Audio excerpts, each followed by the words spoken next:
Cobrindo um terço de toda a Terra no planeta, as vastas e áridas paisagens dos desertos são cenário de alguns dos mistérios mais intrigantes do mundo, de pegadas sinistras que se acredita serem de uma raça extinta de gigantes, a um monólito de 4.000 anos inexplicavelmente cortado ao meio com a precisão de um laser, além de uma generosa pitada de estranhezas extraterrestres. Vem comigo desvendar os segredos por trás de algumas das descobertas mais misteriosas em desertos.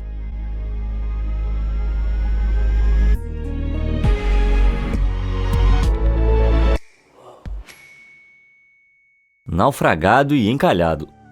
Navios encalhados podem ser vistos em águas de todo o mundo, mas esse enorme navio cargueiro de 95 metros foi encontrado em um lugar aparentemente impossível, bem no meio de um deserto. Conhecido como Edward Bolen, esse navio mercante alemão naufragado apodrece em seu túmulo de areia desde 1909, mas olhando pelo lado positivo, ele não está sozinho. Mais de 1.000 naufrágios se espalham pela área conhecida como Costa dos Esqueletos, que fica no deserto do Namibe, tornando-a o maior cemitério de navios do mundo. Mas como exatamente uma faixa aparentemente seca de deserto se torna o lar de tantos naufrágios? Embora os desertos sejam geralmente associados a áreas áridas e sem litoral, o deserto do Namibe se estende até as margens do Atlântico. Aqui, o deserto quente se choca com a corrente de ar fria e imprevisível do oceano, que resfria e condensa o ar sobrejacente. O resultado é uma névoa espessa que cobre a região por cerca de 180 dias por ano. Acredita-se que essa névoa, aliada às fortes correntes oceânicas da região, seja a principal causa de tantos navios que passam por ali naufragarem, mas isso ainda não explica como alguns desses navios acabam tão longe da costa. Afinal, o Edward Bolen está a quase 800 metros do oceano. Bem, embora muitos desses naufrágios tenham centenas de anos, acredita-se que as margens da Costa dos Esqueletos tenham começado a se formar no final da década de 70. Por volta dessa época, os ventos predominantemente sul da Namíbia foram alterados em um ângulo de cerca de 20 graus, devido às mudanças climáticas e à topografia gradualmente alterada do oceano ao redor. Isso, por sua vez, alterou as correntes de água e o movimento da areia, que juntos empurraram lentamente alguns dos naufrágios existentes ao longo da costa para o deserto. As fortes ondas que quebram na Costa dos Esqueletos durante o ano também significam que as tentativas de resgatar os navios encalhados nessas águas são notoriamente difíceis. Esse foi o cenário sombrio enfrentado pelo cargueiro britânico Dundee Star, de 168 metros de comprimento, que bateu em um recife subaquático perto do extremo norte da Costa dos Esqueletos em 1942. Os danos ao navio forçaram o capitão a encalhá-lo ao longo da Costa dos Esqueletos. Felizmente, após uma missão de resgate de 26 dias sob o sol do deserto, envolvendo barcos, aviões e um comboio de caminhões, os 105 passageiros do navio foram resgatados. Agora, tudo o que resta do transatlântico abandonado é um casco enferrujado e desfigurado, parcialmente enterrado sob as dunas secas do deserto. Embora a ciência e a natureza possam explicar os acontecimentos na Costa dos Esqueletos, parece que qualquer um que ousasse aproximar demais vai sofrer nas mãos do destino. Objetos arenosos não identificados. Só de falar em OVNIs, você certamente já lembra da Área 51, a base da Força Aérea dos Estados Unidos, conhecida como um local de sigilo em meio ao deserto. Localizada no deserto de Mojave, no sudoeste dos Estados Unidos, é bem comum a crença de que essa instalação militar isolada abriga naves extraterrestres, que foram recuperadas de locais de queda em regiões desérticas americanas. O mais famoso desses casos é o incidente de Roswell, supostamente ocorrido no centro do Novo México, ao norte do deserto de Chihuahua. Os que acreditam nisso dizem que no verão de 1947, membros do campo de aviação do exército de Roswell foram enviados para investigar um misterioso disco metálico que tinha caído em um rancho perto da remota vila de Corona. Relatos populares afirmam que os policiais levaram os destroços extraterrestres, juntamente com os restos mortais de pilotos humanoides de 1,20 m de altura, para a Área 51 para fazer uma investigação mais aprofundada. Declarações contraditórias à imprensa, emitidas pelas unidades militares envolvidas, fizeram com que as especulações sobre o incidente se espalhassem até a década de 90, quando o governo dos Estados Unidos se pronunciou oficialmente. Eles revelaram que a misteriosa descoberta era na verdade um balão de vigilância militar que se acidentou, e que a suposta tripulação alienígena eram simplesmente bonecos de teste de paraquedas. A explicação oficial era que o balão fazia parte do ultra-secreto Projeto Mogul, que buscava detectar testes de bombas nucleares soviéticas, usando equipamentos de microfones ultrassensíveis e elevados. elevados. Com essas explicações oficiais oferecidas, as alegações sobre as conexões de Roswell com invasores do espaço acabaram sendo relegadas ao reino da teoria da conspiração por décadas. Isso até julho de 2023, quando o altamente condecorado ex-oficial de inteligência dos Estados Unidos, David Grush, testemunhou perante o Congresso dos Estados Unidos que o governo realmente está em posse secreta de naves alienígenas. De acordo com ele, algumas dessas naves têm o tamanho de campos de futebol, e alguns locais de queda até continham material biológico. Ao contrário de pessoas que se pronunciaram anteriormente, Grush parecia ser o primeiro representante federal legítimo a se manifestar sobre o encobrimento de OVNIs em larga escala, com suas declarações fortalecidas pela sua reputação íntegra e acesso genuíno a informações privilegiadas. Mas então, isso oficialmente revela as conspirações extraterrestres em torno da Área 51 e do incidente de Roswell de uma vez por todas? Olha, eu não começaria a me preparar para o Armagedon alienígena ainda. Grush ainda não apresentou evidências reais e sólidas ao público, e grande parte do seu depoimento foi com base em coisas que ele ouviu de oficiais de inteligência sêniores não identificados. Enquanto isso, a atual liderança do Departamento de Defesa dos Estados Unidos negou as alegações de Grush de acobertamento e refutou que extraterrestres tenham sido mantidos na Área 51. Sim, porque o governo jamais ia mentir pra gente, né? Mas então, o que você acha dessas alegações de Grush? Conta aí nos comentários. Pegadas gigantes. Em 1955, nas planícies desoladas do deserto da Síria, uma estátua de leão semi-enterrada foi avistada emergindo da areia. Diversas escavações nas décadas seguintes revelariam que a estátua não só tinha milhares de anos, como também fazia parte de um extenso templo antigo, agora conhecido como Ain Dara. Embora a descoberta do templo perdido por si só já seja impressionante, uma característica particularmente misteriosa se destaca entre as demais. Impressas no sólido pavimento de calcário do templo, há um par de pegadas gigantescas. Cada uma dessas pegadas notavelmente humanas tem cerca de 90 centímetros de comprimento. Mas isso não é tudo. Logo à frente delas, há outra pegada singular à esquerda, do mesmo formato e tamanho, que sugere uma trajetória de movimento bem marcada, de algum tipo de gigante. Seria evidência de uma competição de salto triplo entre gigantes? Bom, infelizmente não há evidências convincentes para apoiar essa teoria. Mas vamos analisar mais de perto algumas outras possibilidades. O templo de Ain Dara foi construído por volta de 1300 a.C. pela comunidade neo-hitita no noroeste da Síria. Esses povos antigos eram pedreiros altamente qualificados, que frequentemente pegavam enormes blocos de basalto e os esculpiam em intrincados leões e esfinges, como aquele encontrado na areia. Sabendo disso, não é particularmente difícil imaginar que esses talentosos artesãos pudessem esculpir algumas pegadas grandes no piso de calcário. Agora, para que eles fariam isso? Ninguém sabe ao certo, mas o palpite dos arqueólogos é que as pegadas representavam a presença invisível de um de seus deuses, adentrando o santuário do templo. Eu sei, eu também estava esperando que uma raça extinta de gigantes estivesse por trás disso, mas se você ainda quiser acreditar, eu não vou te culpar. Stonehenge do Saara. Em 1973, um grupo de cientistas liderado pelo arqueólogo americano Fred Wendorf cruzava o deserto da Núbia, no Egito, quando percebeu alguns afloramentos peculiares que se projetavam das areias ao redor. Após uma inspeção mais detalhada, perceberam que haviam encontrado vestígios de uma civilização pré-histórica perdida. Agora conhecido como Nabta Playa, esse extenso sítio arqueológico inclui vários artefatos misteriosos, mas a peça central é essa estrutura circular, megalítica e enigmática, com dezenas de lajes de pedra dispostas em uma formação circular de 4 metros de largura. Então, para que serve isso? Seria um antigo local de pouso de aeronaves alienígenas? Embora esse tipo de megálito possa parecer misterioso hoje em dia, sabe-se que sociedades antigas em todo o mundo erguiam enormes círculos de pedra que se alinhavam com as estrelas no céu quando vistos de pontos específicos. Ser capaz de ver quais constelações estavam nascendo em determinados momentos era como ler um calendário celestial gigante, que permitia que as sociedades antigas previssem a chegada das estações. O mais famoso desses círculos é o Stonehenge no Reino Unido, com concluído por volta de 1600 a.C.,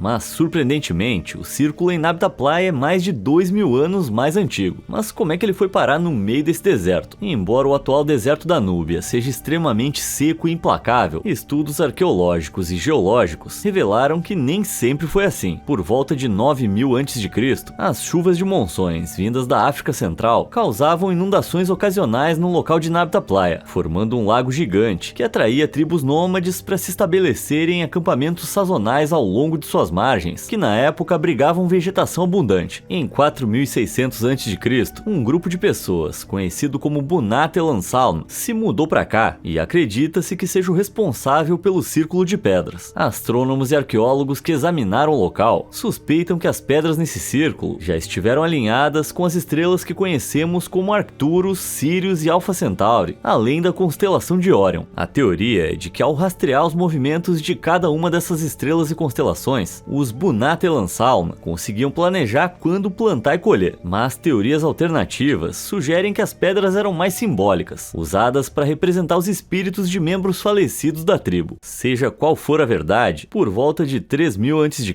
o clima de Nabta Playa secou, transformando-se no deserto inóspito que vemos hoje, o que forçou seus habitantes a migrarem permanentemente em direção ao rio Nilo, deixando as pedras para trás para sempre. Mas, felizmente para nós, eles deixaram relíquias suficientes da sua fascinante cultura para infinitas descobertas. Meteorito bumerangue.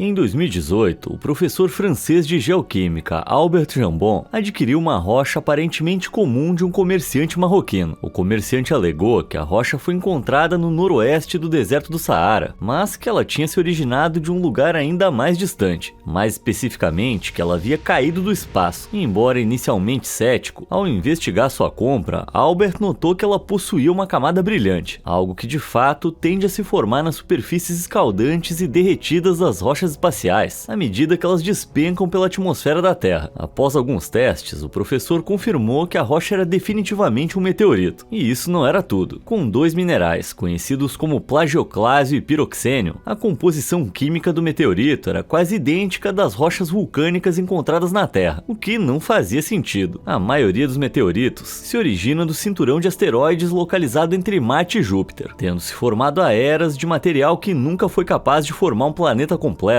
ou de restos de planetas anteriores que se fragmentaram. Mas essa anomalia de pouco mais de 600 gramas parecia ter se originado do nosso próprio planeta. A questão é como isso foi possível. Os pesquisadores que examinaram a rocha acreditam que se trata de algo chamado de meteorito terrestre, também conhecido como uma rocha que se originou na Terra, foi catapultada para o espaço e caiu de volta. Inicialmente, os geólogos especularam que uma erupção vulcânica explosiva ejetou a rocha com tanta força que ela chegou ao espaço sideral, mas isso é improvável, já que mesmo as erupções mais poderosas já registradas só catapultaram rochas a 58 km de altura, o que representa apenas metade do caminho para a borda do espaço. Em vez disso, a explicação predominante é que o meteorito foi lançado em órbita temporária por um asteroide enorme que colidiu com a Terra há milênios. Mas mesmo essa teoria tem as suas limitações, já que nenhuma cratera de impacto conhecida na Terra corresponde ao período e tamanho combinados necessários para esse feito. Isso leva alguns a propor uma outra teoria, de que o meteorito veio de outro planeta, com condições coincidentemente semelhantes às da Terra, capaz de produzir rochas parecidas com as daqui. Por enquanto, a resposta para o enigma do meteorito bumerangue permanece sem resposta, então eu vou deixar para vocês aí nos comentários.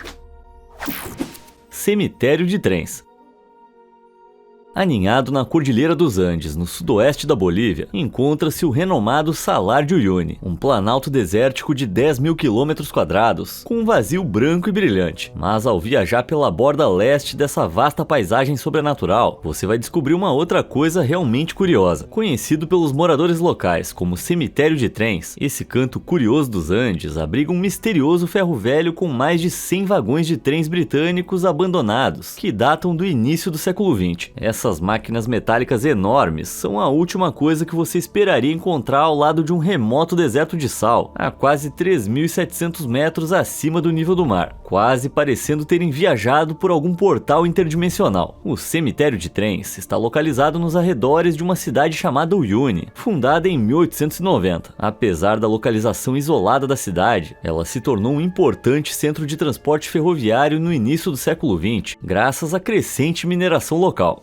Inúmeros trens importados da Grã-Bretanha transportavam incontáveis vagões de minerais como estanho e prata pela estação ferroviária de Uyuni e por toda a América do Sul. Mas na década de 1940, as relações da Bolívia com os países vizinhos se deterioraram e a sua indústria de mineração perdeu força. Em vez de transportar os trens agora redundantes para fora da região montanhosa e hostil, era mais fácil simplesmente descartá-los nos arredores de Uyuni. Agora, décadas de desgaste causado pelo vento salgado e pilhagem de sucata deixaram essas antiguidades enferrujadas como uma mera sombra do que já foram, condenadas a uma eternidade sendo escaladas desesperadamente por vloggers. Tempos trágicos.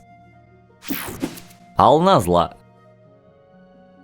Encontrada no oásis de Taiman, no noroeste da Arábia Saudita, a rocha de Al-Nasla, com 4.000 anos, é objeto de um mistério que literalmente divide cientistas há gerações. Mais especificamente, como é que fizeram esse corte preciso a laser que separa a rocha ao meio? Olha, tem várias teorias. Não dá pra ter mistério nesse canal sem colocar teorias alienígenas. No caso, a teoria mais absurda é que a formação de Al-Nasla é obra de um alienígena ancestral, rápido no gatilho, que se aprimorou na arte do raio laser. Só que, claro, não há evidências disso. Outras teorias um pouco mais críveis sugerem que a formação é evidência de alta tecnologia primitiva, indicando que civilizações antigas eram bem mais avançadas do que se pensava. Mas, embora você possa pensar que um corte desse tamanho exigiria tecnologia mais avançada para ser feito, esse pode não ser o caso. Por ser arenito, a rocha de Al-Nasla não é muito resistente, o que significa que a possibilidade de o corte ter sido feito pelo homem não está descartada. Com tempo e cuidado, até mesmo ferramentas rudimentares de metal, como formões, seriam capazes de cortar a rocha ao meio perfeitamente com linhas simples. Mas mesmo que seja esse o caso, a pergunta permanece: por que alguém assumiria essa árdua tarefa de cortar uma rocha gigante ao meio, considerando que a rocha também abriga pinturas rupestres pré-históricas e outras esculturas artísticas? É possível que civilizações antigas tenham criado a peculiar escultura rupestre como uma espécie de marco geográfico, mas sem evidências disso, permanece só uma teoria. Por outro lado, alguns cientistas sugeriram que o deslocamento das placas tectônicas na crosta terrestre pode ter causado fraturas por estresse na rocha, fazendo com que em algum momento ela se partisse em duas ao longo de falhas naturais. Outras teorias se baseiam nisso, propondo que ao longo de anos de vento e areia soprando através da formação de arenito rachado feito um túnel, essas duas bordas, que antes eram irregulares, foram lixadas até as superfícies perfeitas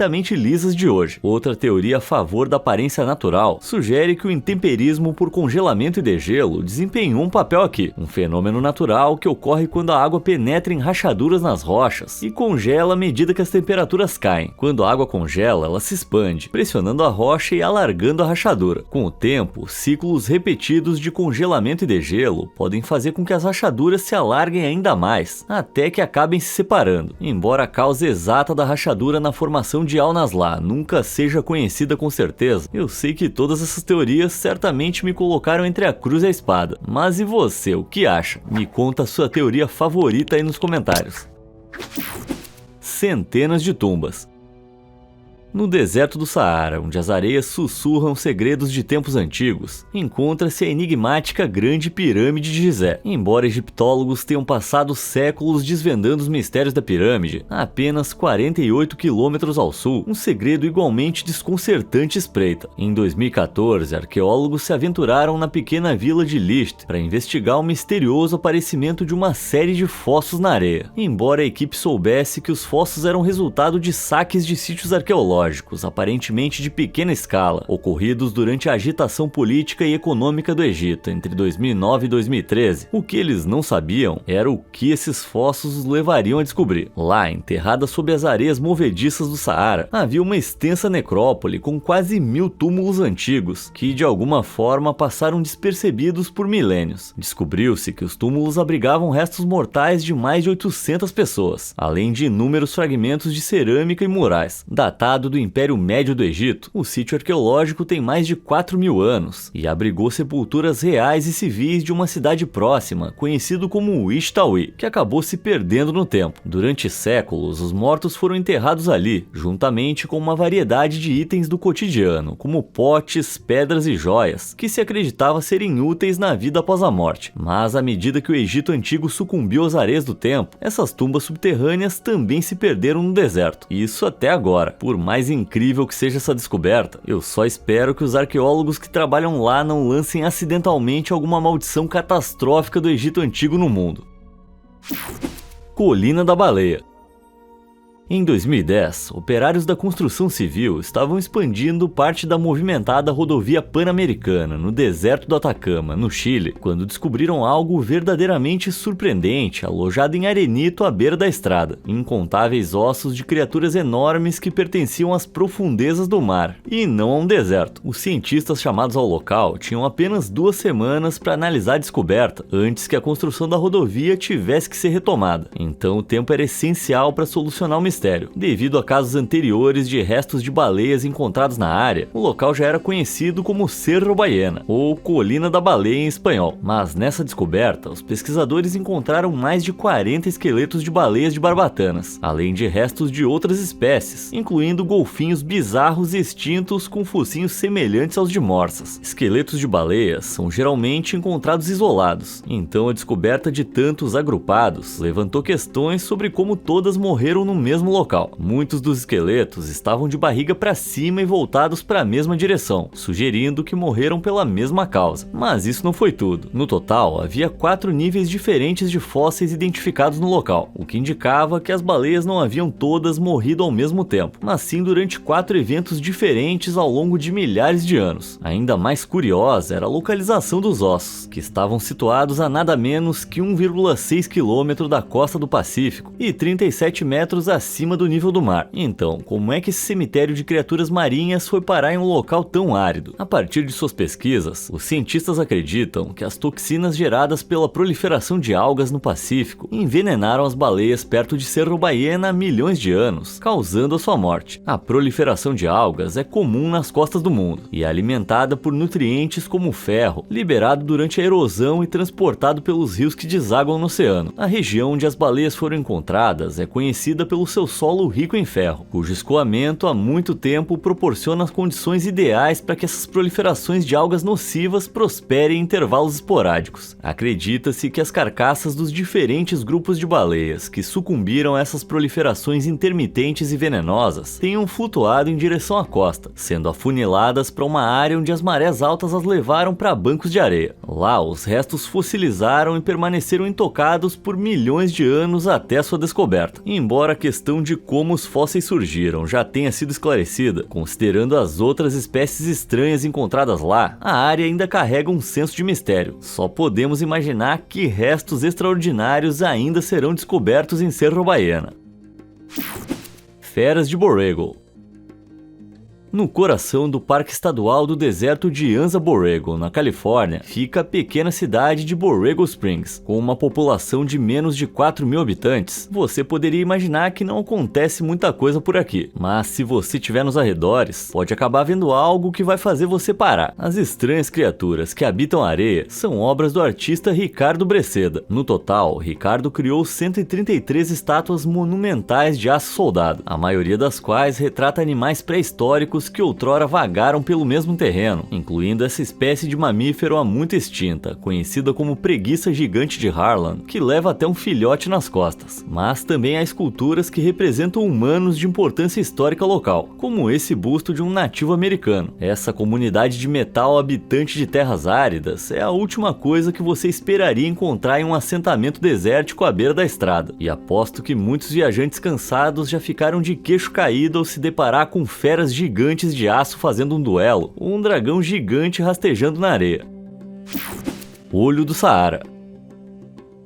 Em 360 a.C., o proeminente filósofo grego Platão escreveu pela primeira vez sobre a cidade perdida de Atlântida, supostamente localizada em algum lugar próximo à costa noroeste da África. Platão afirmou que essa antiga metrópole utópica ostentava 3 enormes fossos circulares concêntricos, separados por anéis de terra urbanizada. Mas como nenhuma evidência arqueológica da cidade jamais foi descoberta, Atlântida foi amplamente considerada como uma obra elaborada de ficção. Isso até 1965, quando astronautas a bordo da sonda espacial Gemini 4 capturaram essa fotografia de um marco misterioso, bem no noroeste da África. A estrutura de Richat, mais comumente conhecida como Olho do Saara, é uma formação de 40 quilômetros de largura no deserto do Saara Ocidental. Quando vista lado a lado com representações artísticas de Atlântida, é possível entender por que inúmeros teóricos traçaram paralelos entre as duas. Mas será que o Olho do Saara poderia realmente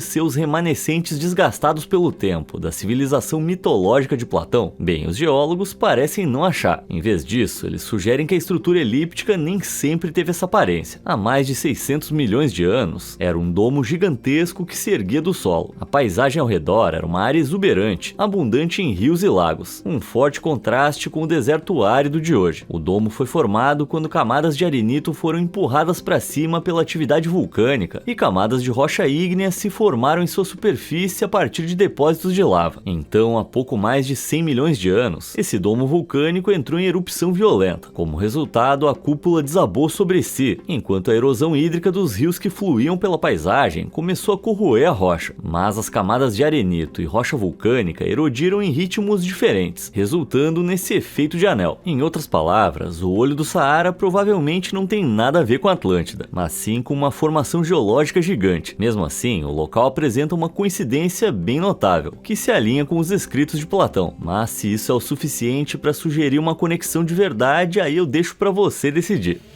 Qual dessas descobertas mais te intrigou? Você já teve a chance de atravessar um deserto? Me conta nos comentários se você já fez alguma descoberta estranha. Como sempre, obrigado por assistir e até a próxima!